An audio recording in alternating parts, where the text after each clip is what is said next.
Aos nossos caros telespectadores, mais uma vez nós agradecemos a vossa presença aí do outro lado. Como é de apraz, solicitamos que subscrevam as nossas páginas, assinem as notificações para estarem por dentro de todos os assuntos abordados aqui na TV Raiar.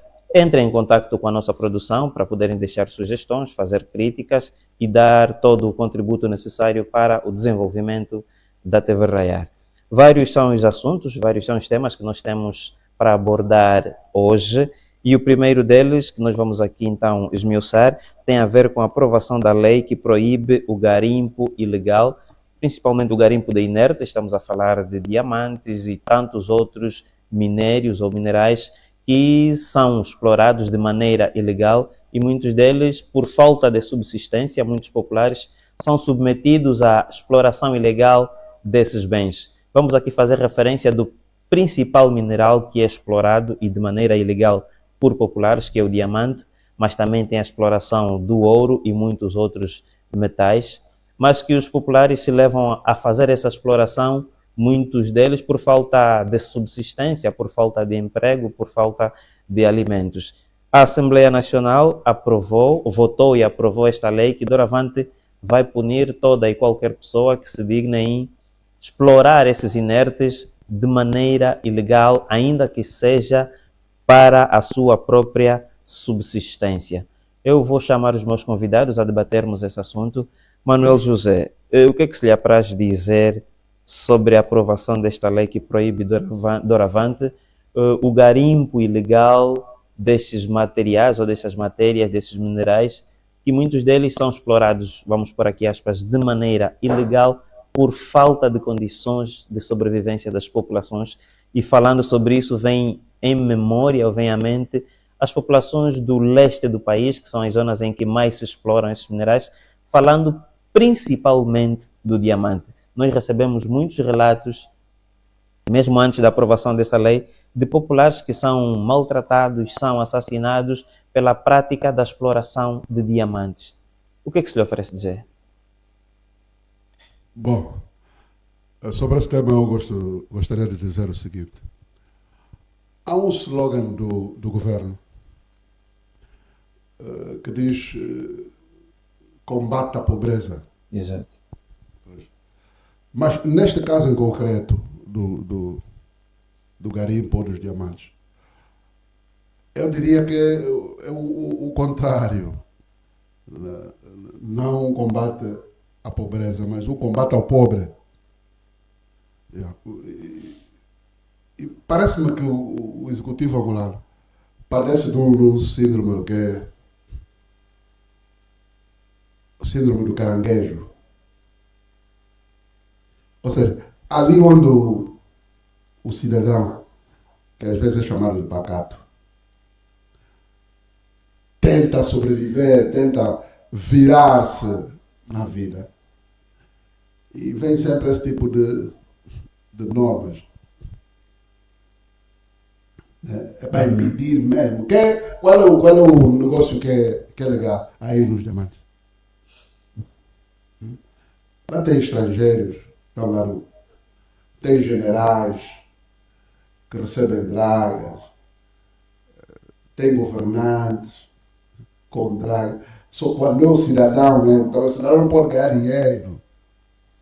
Surge logo uma norma para impedir que as pessoas tenham dinheiro.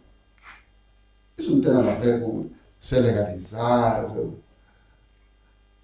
Isso foi assim. Em Cabinda só mais em relação aos petróleos, porque o petróleo requer mais investimentos. Não dá para ir tirar diretamente. Não, mas deixa-me aqui referir que em Cabinda também existe, porque nós estivemos recentemente em Cabinda, no município de Bucuzau, e recebemos relatos de populares que também sofrem essas represálias, porque por falta de emprego eles recorrem à exploração do ouro e também sofrem essas represálias. Sim, eu estava falando do petróleo mesmo. Eu falei de Cabinda. Ok, o petróleo. Do petróleo é mais difícil, porque aquela engenharia toda que envolve, fica difícil. Senão as pessoas também vão fazer. Isso chama-se lei da sobrevivência. As pessoas quando vão sobreviver, é a mesma coisa que acontece com os terrenos. Há milhares de hectares de terrenos por aí abandonados. As pessoas vão para lá, limpam aquilo, começam a construir, depois vem a administração, olha, se a construção é ilegal, botam abaixo aquilo, colocam abaixo. Né? As pessoas tentam sobreviver e eles não deixam. Portanto, sobre esse tema é só o que eu digo. É mais uma medida de combate ao pobre, ao invés de combate à pobreza. Doutor Coutinho, não acha que o Estado angolano com isso esteja a querer preservar aquilo que são os recursos naturais que temos no nosso país? Principalmente pela presença do que se tem dito de muita população estrangeira a explorar de maneira ilegal estes bens? Bem, o nosso Estado, como o garante da segurança nacional e concomitantemente bem-estar das suas populações, dentro das suas políticas, procura meios para organizar o Estado. Mas, infelizmente, nessa tentativa de organizar o Estado, peca porque, ao invés de organizar, procura desorganizar. Por que eu digo isso? Eu tenho certeza que nestas localidades onde tem esses minerais importantes, preciosos, cidadãos, para que não possam explorar, mas seria bom que passassem por um processo de educação, moralização, sensibilização, para que o povo perceba que o método com o qual estão a usar para a exploração destes minerais é errado. Então devem ser dirigidos para outras áreas ou até mesmo mandá-los para um outro setor, porque é mesmo fome, na verdade, que faz fazer isso. Já não tem outro sítio para recorrer, o sítio mais fácil é aquele. E muitas das vezes, ao fazerem essas práticas de exploração de minerais, correm muitos riscos. Eles têm que cavar metros profundos para que se retire, digamos assim, esses minerais preciosos. E ao escavar, às vezes a terra desaba e tem morte. E são relatos que às vezes nós não conseguimos ouvir, mas acontecem sempre mortes na exploração destes minérios. Então precisamos que o Estado apareça ali para regularizar de forma ordeira, criando leis que venham beneficiar o próprio povo. Okay. Para os dois convidados, acredita, ou vou começar com o Manuel José, acredita também que as autarquias será a solução para estes problemas que a população vive? Não. Não. Na sua opinião, qual é a solução para isso? Porque isso não tem a ver com forma de organização. Isso tem a ver com o caráter de quem dirige. Né? Porque a forma como, mesmo outros fenômenos mais conhecidos, por exemplo, como a Zunga, a forma como o governo às vezes toma medidas para combater isso, alegando organização, é mais desorganizada ainda. Porque costuma-se dizer para aqueles estudiosos que quando você se propõe a resolver um determinado problema, tens que estudar as causas do problema e não atacar as consequências. No caso vertente do garimpo, as pessoas vão para o garimpo e sempre foram. É uma medida de sobrevivência. É o último estágio da cadeia. A fome, como alguém já disse, não espera. As pessoas vão sempre arranjar um mecanismo para continuarem a viver. Não sei se continuar a viver, se é viver, se é sobreviver, mas aquilo não espera. Você não pode dizer, não, a fome espera ainda aí, porque o governo aqui está organizado. Não. É por isso que quando eu vou buscar o exemplo, por exemplo, da Zunga. Por isso é que não acaba, volta e meia, em vez do governo, não, vamos correr com a Zunga. Não. Você correr com a Zunga da forma como está, quer ser feito. É combater as pessoas. E combater as pessoas não vai resultar, a não ser que você mate as pessoas todas. Não vai resultar, não resulta. É como aquelas pessoas que vivem ali naquela zona. O único meio, depois já o agravante, o meu colega estava a falar. Aquelas indústrias ou empresas, organizações que trabalham lá naquelas zonas. Quando é, mesmo a estatal também, as empresas estatais, quando é para contratar, vem buscar noutros pontos, não tiram lá. Aquelas pessoas ficam desprovidas de emprego, não sabem o que fazer, não sabem onde ir. Eu já fiz trabalho nas Lundas, sobretudo, em que eles reclamam que os seus filhos não têm acesso ao emprego. O emprego para aquelas indústrias lá vem buscar de Luanda, sai aviões para. Então, as pessoas lá têm que garantir uma forma de continuarem vivos. E a única forma à mão daquelas pessoas é essa. Né? O que eu tenho que fazer é, e parte do meu colega de painel já adiantou, é chamar as próprias pessoas, né? Porque elas é que vivem esse fenômeno, para ajudá-las a organizar como deve ser. Eu sei que as empresas, como estão bem identificadas, a mão de obra já não deveria ser de outros pontos. Começaria dali. Identificar, né, aquele grupo que lá trabalha, o número de mão de obra, identificar o número de vagas das empresas e fazer a distribuição possível para desestruturar ou desincentivar essa prática de exploração ilegal. Mas eu ainda digo que essa exploração ilegal não vai deixar de acontecer, vai acontecer sempre porque o nosso Estado é um pouco distraído. Ela agora vai implementar a lei. O problema é que implementa essa lei, mas não se fiscaliza. A lei vai estar ali, mas não vai se fiscalizar. Nós temos, por exemplo, lei da venda ambulante, não é isso? Mas se fosse aqui bem próximo, na Vila Sede de Viana, até em frente da administração, pousaram banheira, desculpa aí o termo ser barato, pousaram banheira para poder vender. Isso não se admite. Então, daí que eu digo, o Estado está um pouco distraído. Quando se implementa a lei, é para entrar estrito cumprimento da mesma lei. Então, ele deve ser o primeiro a garantir o sentido de dar oportunidade naquelas pessoas que vivem próximo dessas empresas. Acreditam que a organização dessas pessoas em cooperativas seria, conforme se faz, por exemplo, na agricultura, seria também uma das saídas para se mitigar essa situação? Também é um caminho, só que estamos a falar de um setor que requer maquinaria. A agricultura, até hoje ainda registra-se uma agricultura de subsistência onde usa-se materiais rudimentares, uma enxada, uma katana, mas a exploração de inerte requer máquinas. E esse povo não tem capacidade de ter essas máquinas. Então, é necessário as empresas identificadas. Né?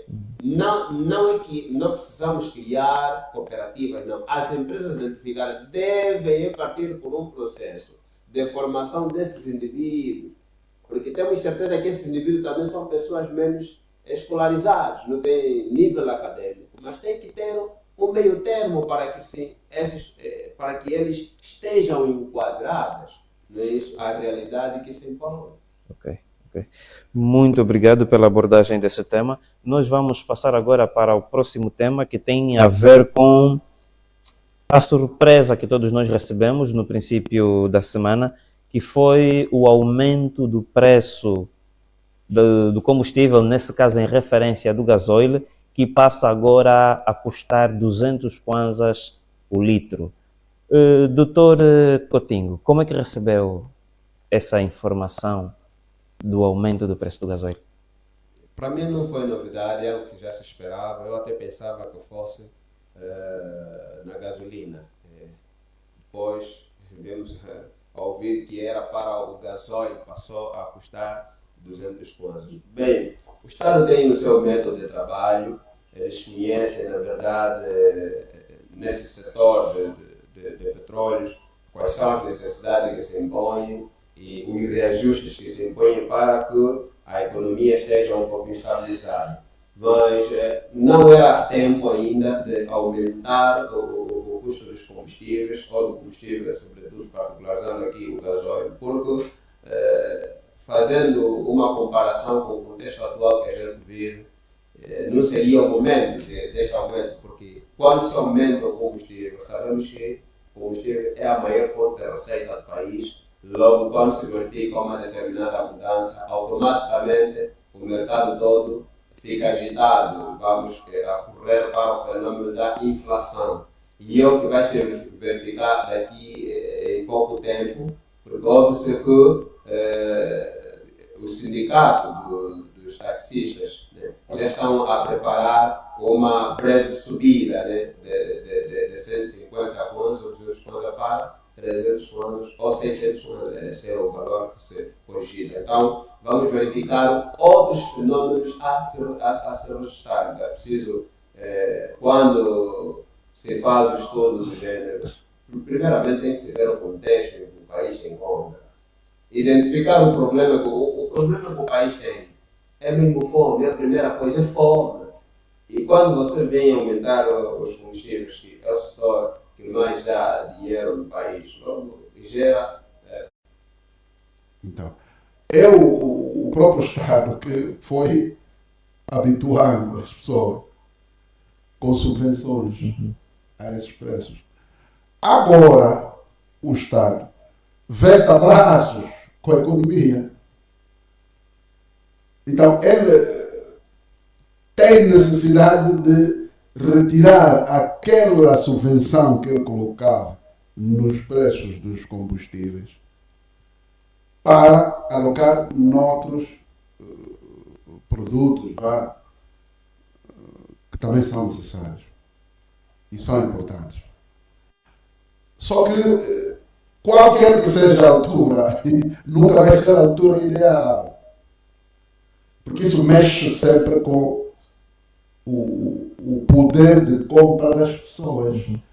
Mexendo com o poder de compra das pessoas, vai mexer com outro segmento, que é político e social. Então, eu não gostaria de estar na pele do governo, porque eles têm que retirar aquele subsídio, e que, na verdade, esse subsídio não beneficiavam em primeira instância o cidadão. Quem beneficia mesmo com essas subvenções são elementos da elite, que praticamente não pagavam isso. Não é, agora, eles querem, de alguma maneira, arranjar outras formas de financiar a própria economia. Arranjar dinheiro. Então, eles querem ir retirando. Eles só não retiram. Aliás, o anúncio que foi feito, o meu colega disse bem, era em relação à gasolina. A gasolina que causa mais estrondo ainda. Em relação à gasolina. Mas essa qualquer altura vão tirar também os subsídios. Vão ir tirando. Eu, inclusive, ouvi uma vez desse um responsável do governo dizer que eles vão ir retirando gradualmente. Só que depois não fazem gradualmente. Fazem abrupto, como fizeram com a gasolina, por exemplo, na ordem de, não sei se 70% ou 80% de aumento. Isso podia ser feito gradualmente. Eu tenho informações de que noutras geografias também acontece.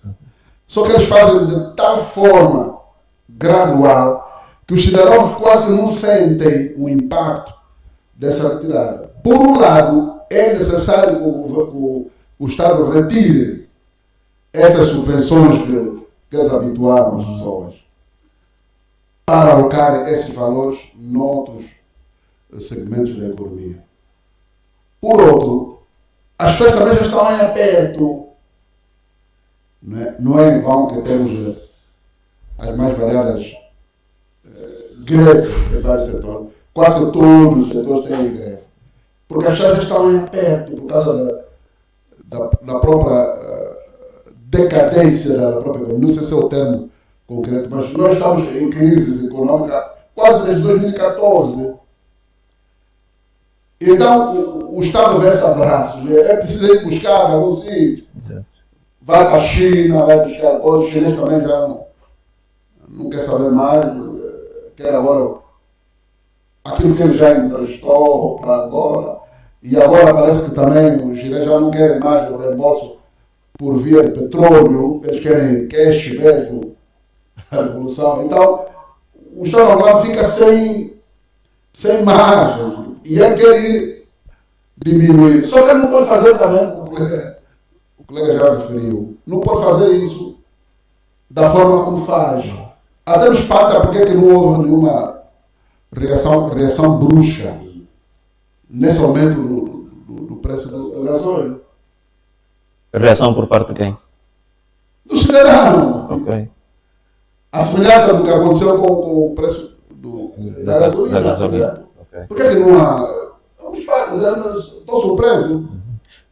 Nós temos anunciado, e já baila por aí, a informação da Associação dos Taxistas que a partir do dia 30 de abril os preços dos táxis poderão subir. Nós quase não temos transportes públicos, a maior parte da população socorre aos táxis privados.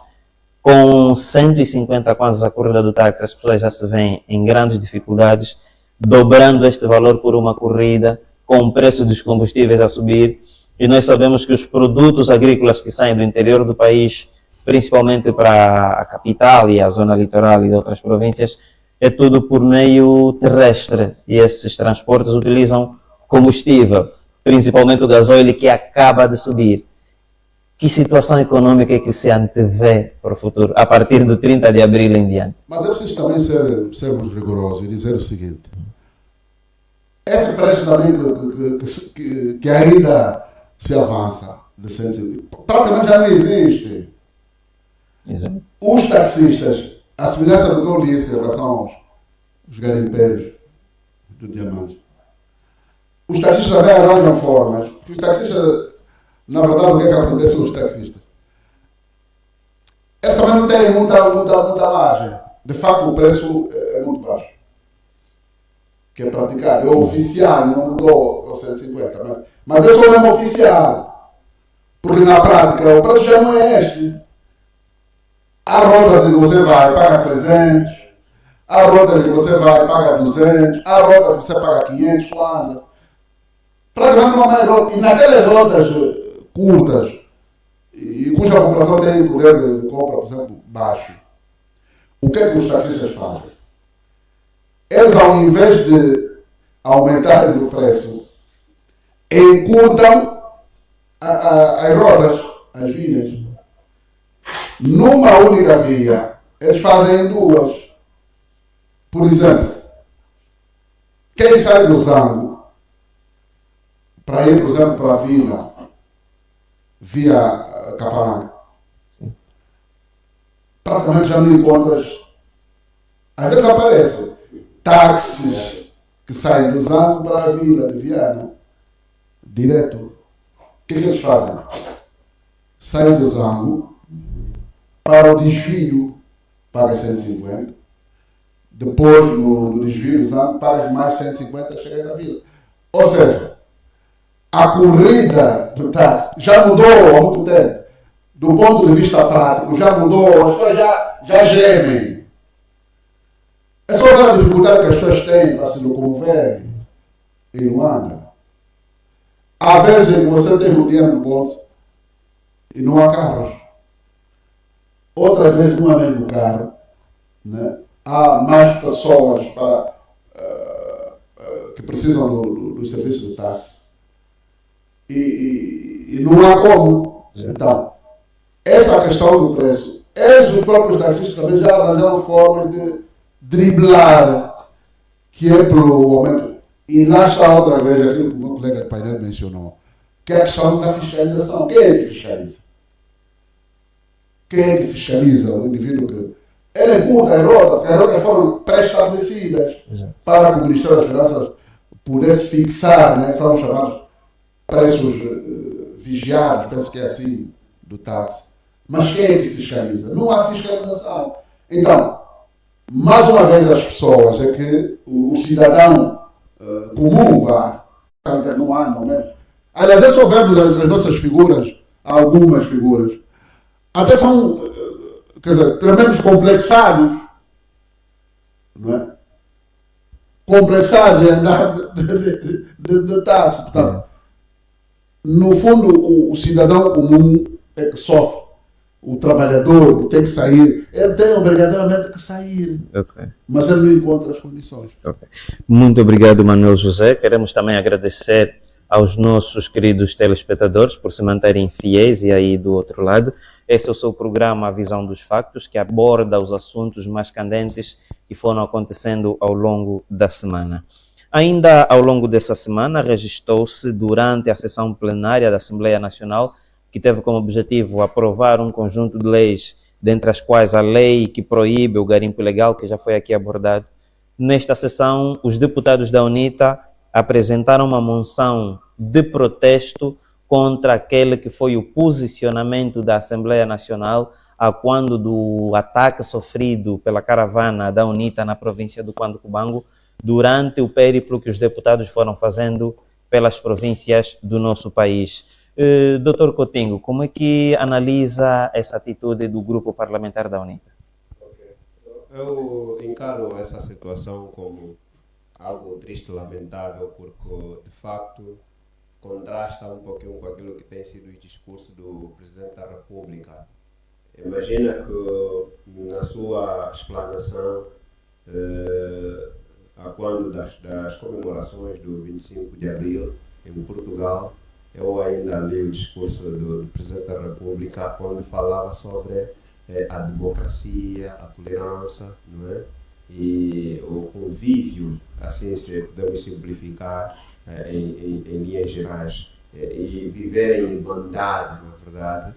E consigo ter aqui algumas dúvidas, e até porque o mesmo Estado nos garante isso no sentido literal, não é? É difícil em 2024, depois de comemorarmos a paz, não é isso? Estamos no mês da paz, observar uma cena do gênero, e acontece plenamente com deputados.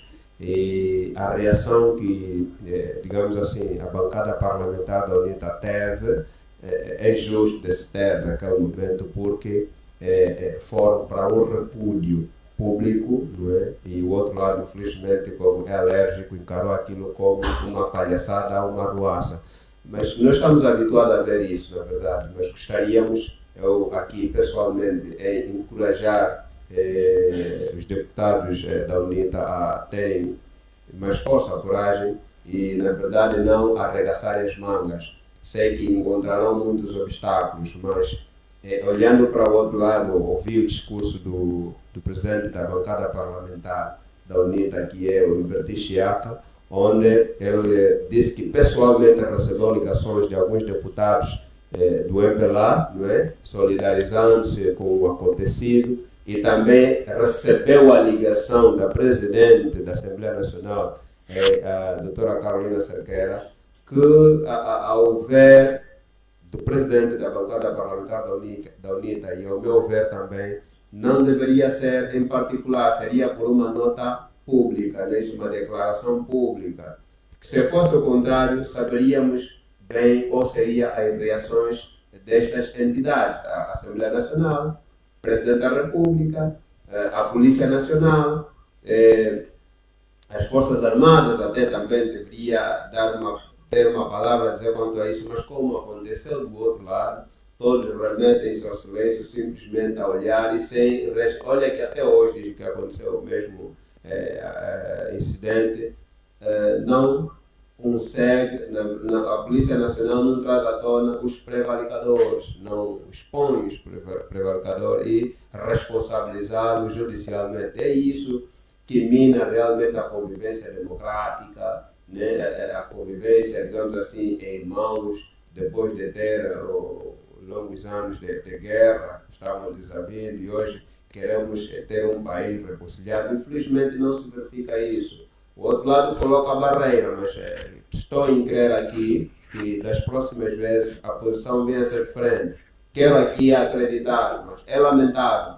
Em todos os momentos, quando acontecer algo muito estranho, haverá sempre repúdio, haverá manifestação, haverá sempre um descontentamento. Seria bom ser que, quando haver situações do gênero, alguém, né, venha reconhecer publicamente e dizer que não, até que estamos errados. E isso não é a primeira vez que aconteceu essa tentativa. Houve mortes em Cafufo, por exemplo.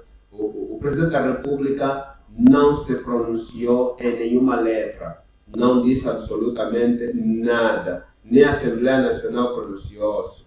Então, estamos aqui a duvidar do Estado. Será que estamos em presença de um governo que tem sensibilidade, de um governo que realmente olha para o seu povo com dever de Estado? Então, são essas dúvidas que se colocam na verdade. Isso não é bom, não traz saúde naquilo que é, digamos assim, a convivência democrática. Seria bom ser que aceitassem essa nota de repúdio e reparassem o erro, a partir daquele momento trabalhassem com uma equipe de inquérito e trazerem aquelas pessoas que realmente estiveram envolvidas no ato.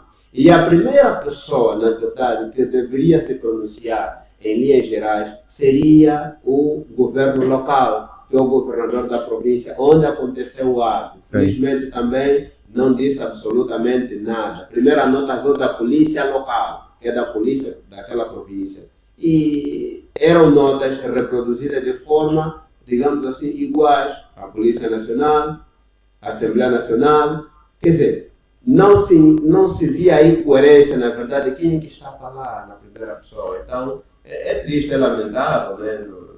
Na Assembleia Nacional tem que acontecer assunto do gênero, depois as pessoas remeterem-se ao silêncio aquele que tem o poder de decisão. Lamentamos bastante. Obrigado.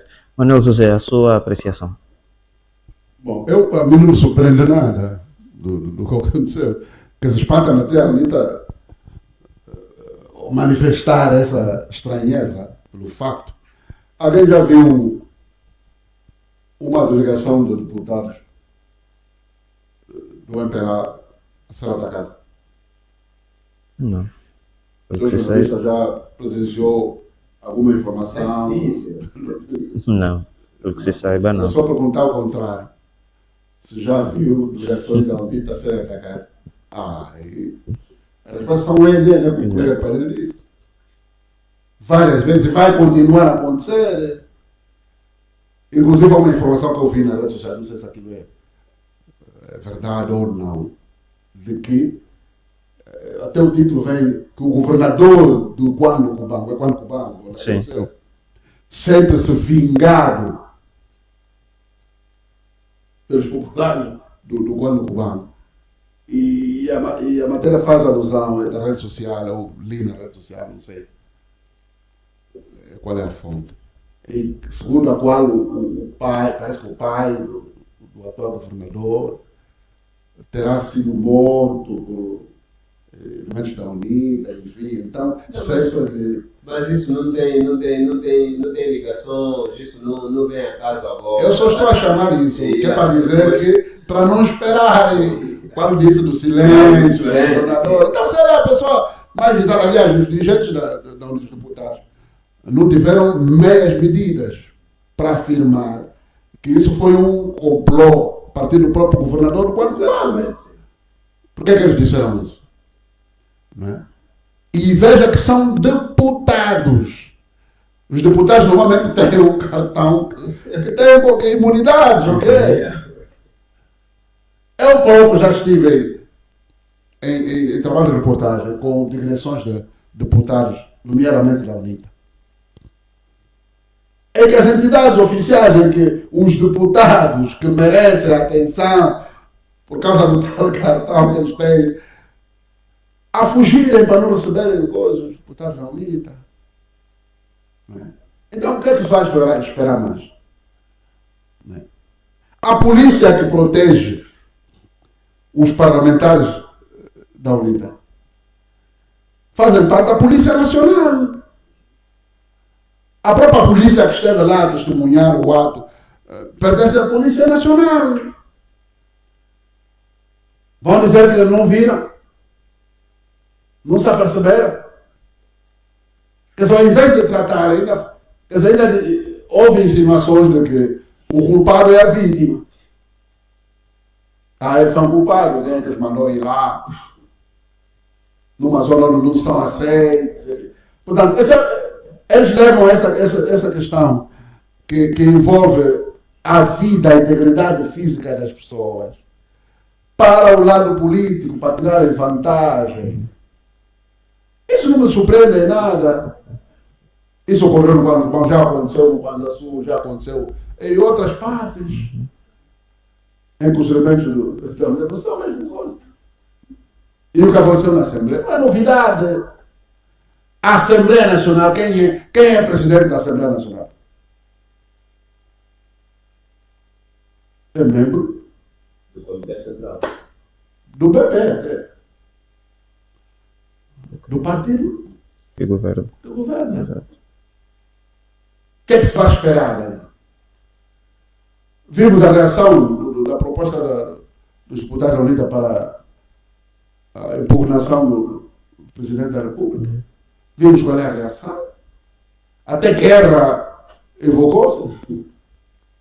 Então o que é que se vai esperar? O problema ali é a UNITA.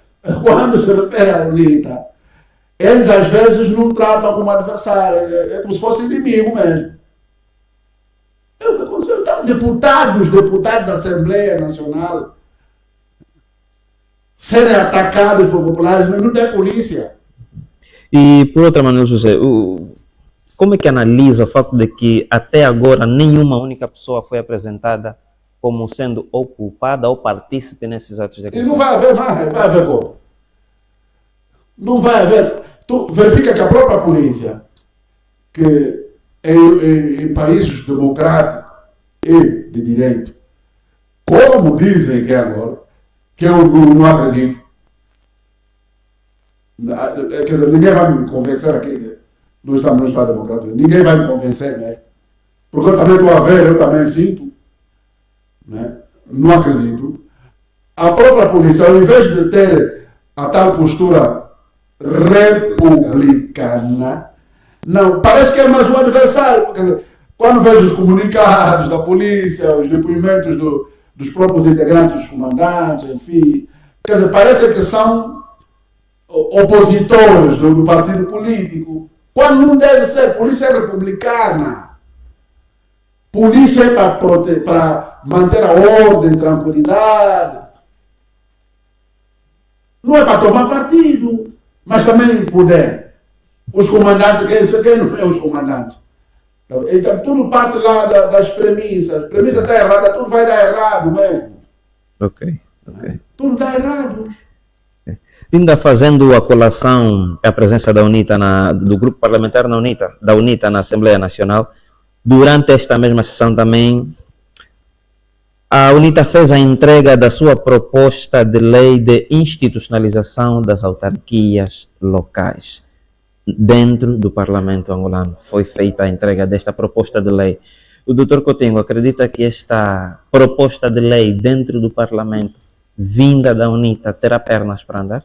Agora sim vai ter pernas para andar, porque foi a Assembleia Nacional na pessoa da Presidente da Assembleia, repito aqui, Carolina Cerqueira, que dizia que a mesma lei estava lá faz tempo e expirou, não é? Havia necessidade de se trabalhar uma outra e tanto mais os partidos políticos devem trabalhar. E desta vez o Partido UNITA trabalhou de forma minuciosa, organizou, fez um trabalho de casa e de campo também, conseguiu colher os dados e formalizou. Então, tenho certeza que desta vez estou a crer que teremos uma luz lá no fundo do túnel de que as eleições autárquicas serão uma realidade.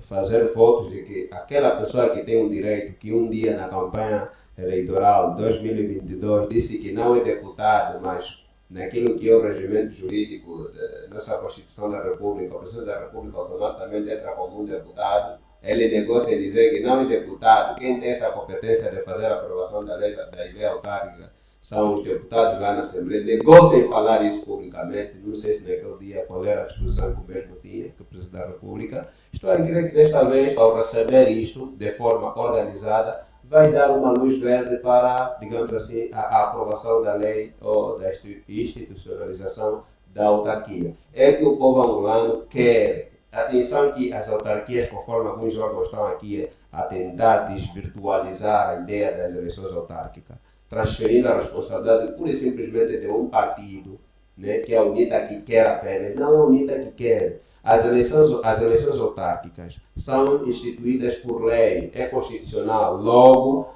é o povo que quer a mesma institucionalização das autarquias. No entanto, é um desejo do país, é um desejo nacional.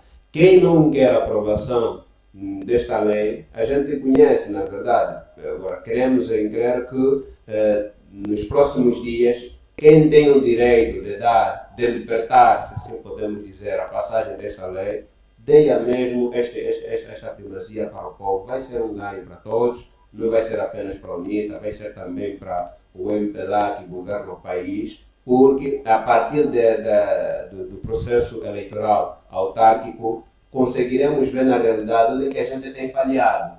Porque ter um dirigente, um governante que não faz parte do executivo a dirigir, a liderar um município, uma província, é um ganho, porque as pessoas vão aprender, na verdade. Olha, aí tem um falhado assim, acho que o trabalho é esse, e tanto mais. Mas precisamos aqui ser coerentes, na verdade. É aceitar mesmo, porque isso não é um propósito, não é um desejo partidário, não. É um desejo constitucional que o povo precisa nesse momento. Queremos desafogar as responsabilidades que estão entregues unicamente para uma pessoa do país, né? Quando se trata de reparação de estrada, olham para o presidente. Quando se trata de colocação de uma escola, olham para o presidente. Quando se trata de colocação de um hospital, olham para o presidente. Logo, a institucionalização da autarquia vai trazer um pouquinho de desafogo, não é isso? O desafogar das responsabilidades no titular do poder executivo. Estamos em crer que esta lei vai passar e os deputados vão para a aprovação da mesma. Ok. Manuel José, acredita que o MPLA vai votar a favor desta proposta de lei apresentada pela UNITA? Bom, longe de crer ou não crer, o que eu posso dizer sobre essa questão das autarquias é o seguinte. A questão das autarquias, ela já vem tipificada na Lei Constitucional de 1992. Exato. Aqui em Angola. Foi reforçada em 2009, o então Presidente da República, José Eduardo dos Santos, se pronunciou sobre a necessidade de se realizar autarquias. Em 2010, foi reforçada na Constituição da República de Angola, a atual Constituição, a questão das autarquias. 2010, nós estamos em 2024, 14 anos depois, e nós ainda estamos a discutir se o UNITA pode, se a FNL pode, enfim. Parto do seguinte, aquilo que eu costumo dizer, às vezes sou reputado de extremista e exagerado, mas os factos é que apontam para aí. A questão das autarquias é assim. É mesmo vontade partidária, contrariamente ao que o meu colega diz aqui. Há um partido, o MPLA, não está interessado em autarquia. Não quer. E enquanto ele não quiser autarquias, o UNITA pode fazer sugestões, propostas, não vai resultar, porque isso depende de indivíduo. E quem formulou isso?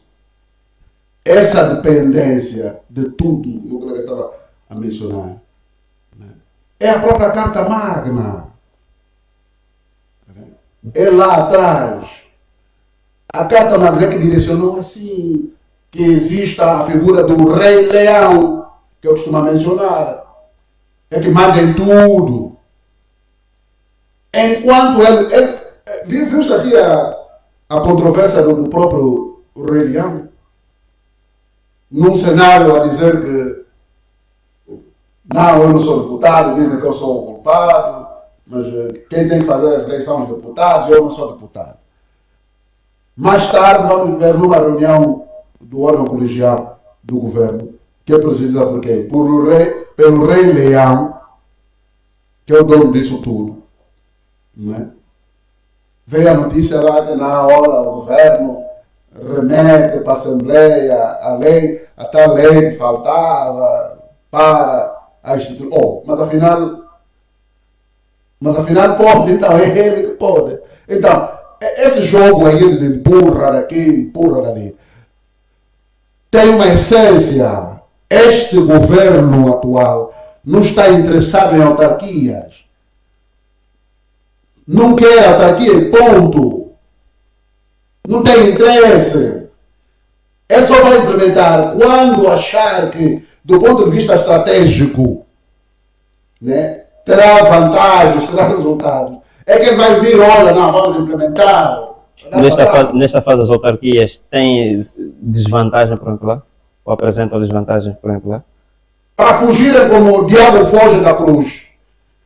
É porque não tem interesse, não tem vantagens, não tem benefícios. Né? Dizem os entendidos, os cientistas políticos, a forma de eleição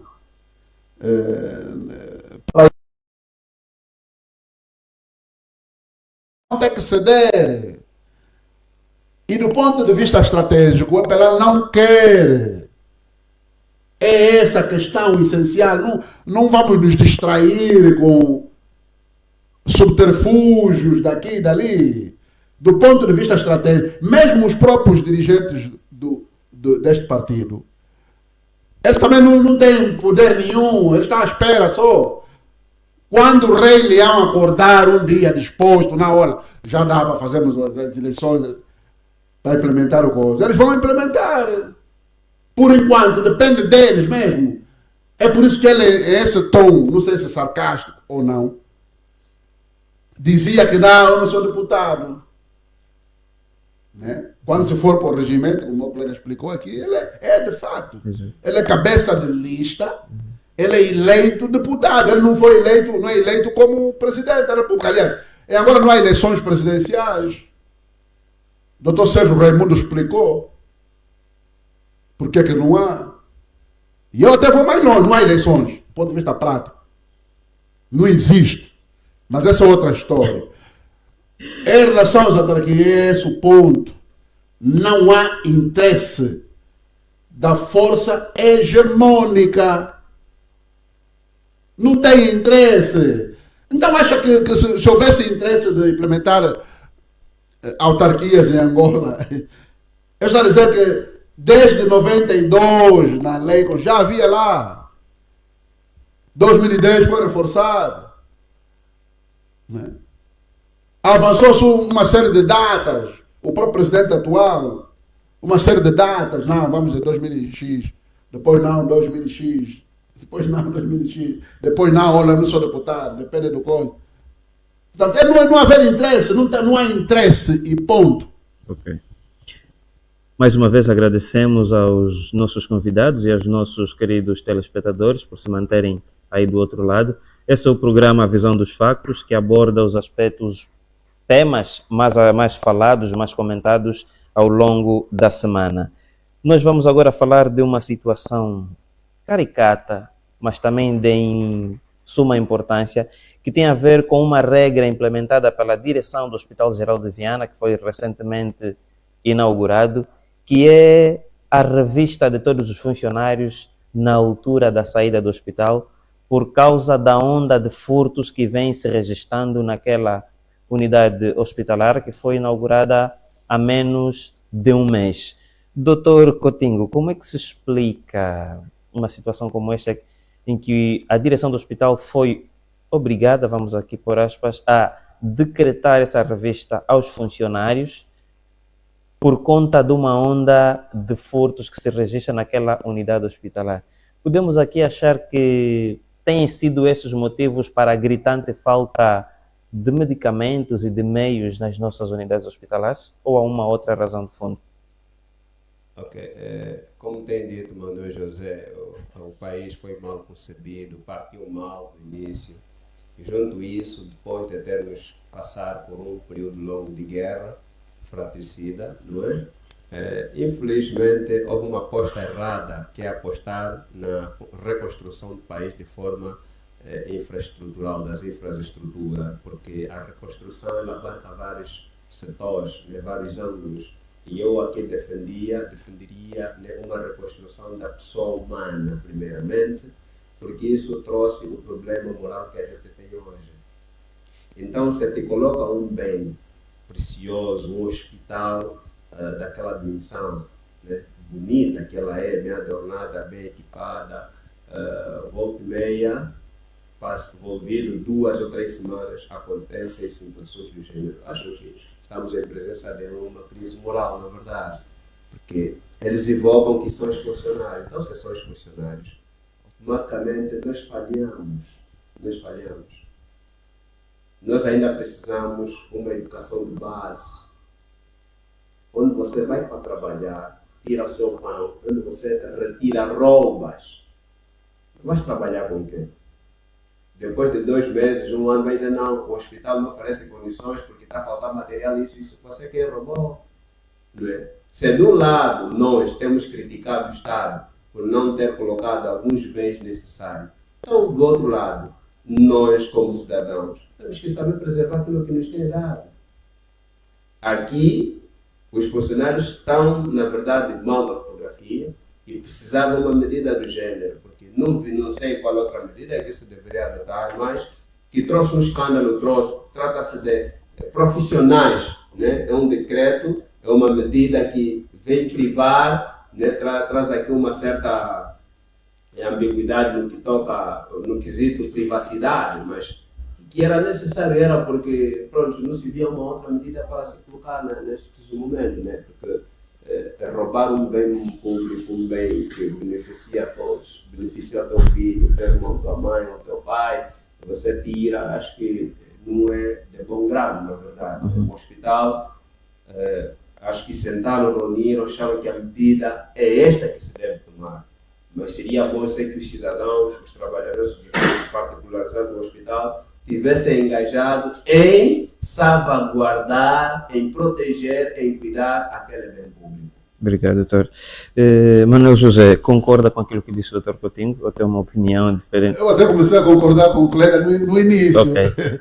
No início, eu fiz uma leitura, mas depois, não sei o que é que houve depois. Depois, a questão é aquilo que eu costumo dizer. Você quando vai resolver um problema, se propõe a resolver um problema, tem que atacar as causas, não ataca a consequência. Essa medida desse hospital é já a consequência, é a última fase já da cadeia. E se calhar esse hospital, não sei qual é o hospital. Hospital do Zango, o novo Hospital do Zango. Sim. Está a se espelhar nessas empresas, firmas chinesas. Né? Eu não sei porque as pessoas também falam um pouco disso. Eu vi um vídeo, né, nas redes sociais. Na verdade é lá onde vemos tudo, é lá onde podemos ver só. Se não vai ver aonde, qual televisão você vai ver. Onde empresas chinesas estão a maltratar as nossas concidadãs que lá trabalham. O que é que elas fazem? Elas colocam uma cidadã chinesa, funcionária, na saída, né, da tal firma chinesa, a tal senhora chinesa, de nome Hana, a vasculhar até as zonas íntimas das senhoras, meter a mão mesmo. O vídeo viralizou. As senhoras a reclamar, mas não precisa meter a mão aí. A chinesa a dizer, não, eu não tenho culpa, também mandaram. Se calhar o hospital está se espelhando naquele vídeo. Acontece ali na firma chinesa, está acontecendo no hospital, acontece em outras empresas. É ali onde eu pego a primeira parte do meu colega de painel. Né? Mais do que sancionar as pessoas, porque você sancionar, se for colocar na cadeia, vai meter, não vai ter espaço. Porque isso depois tem que surgir alguém e questionar assim, mas por quê? Os chineses já meteram isso na cabeça. Não, os angolanos vão roubar aqui. Por quê que eles dizem isso? Veja que estamos a falar de trabalhadores. Exato. Se é um hospital novo, não é? Novo. 2 semanas, 3. Exato. Um hospital novo. Significa dizer que nem mesmo as pessoas que estão a trabalhar, né, estão supostamente bem. Como se pretende, como as pessoas dizem. Isso pressupõe uma das respostas já às questões que devem ser colocadas e não a essas medidas castrenses e tal, que não vai resolver o problema. Né? Eu tenho um mais velho, um amigo, que é jurista. Ele assessorava uma empresa, que não vou dizer o nome para não fazer publicidade, que ele disse que todos os dias ele tinha que resolver problemas desses, de roubo, na tal empresa. Todos os dias despediam. É uma empresa de Angola. Agora a preocupação era questionar, mas por que desse comportamento? Para estancar a causa do problema. Por que o indivíduo que está a trabalhar em um hospital novo tem necessidade de roubar? É novo, está semana. Se calhar não receberam, já receberam. Já tem um salário. Então o problema está ali. Significa dizer que aquilo que chamam de remuneração ou salário não compensa o período em que o indivíduo, o trabalhador, presta o seu serviço. Mas eu ainda, pronto, cada um tem a sua opinião, na verdade. Isso é uma questão meramente pessoal. E nós recebemos educação das nossas casas. Antes de ser profissional, você é uma pessoa, és alguém moralizado. Como é que tu vais sair da sua casa para o seu local de trabalho e rouba o que lá está? É exatamente onde eu estava a ir. Eu estava a dar razão. Na primeira parte da abordagem. Então, é uma questão moral. Ou seja, o salário é consequência. O meu caro recebeu. Ninguém te dá aquilo que ele não tem. Ninguém dá aquilo que ele não tem. É como um saco. Você só vai encontrar no saco aquilo que você colocar lá no saco. O meu caro pode ter recebido, mas essas pessoas receberam. Se calhar a maior parte dessas pessoas nem família sequer têm. Eles não receberam. O que eles querem é só o quê? Sobreviver.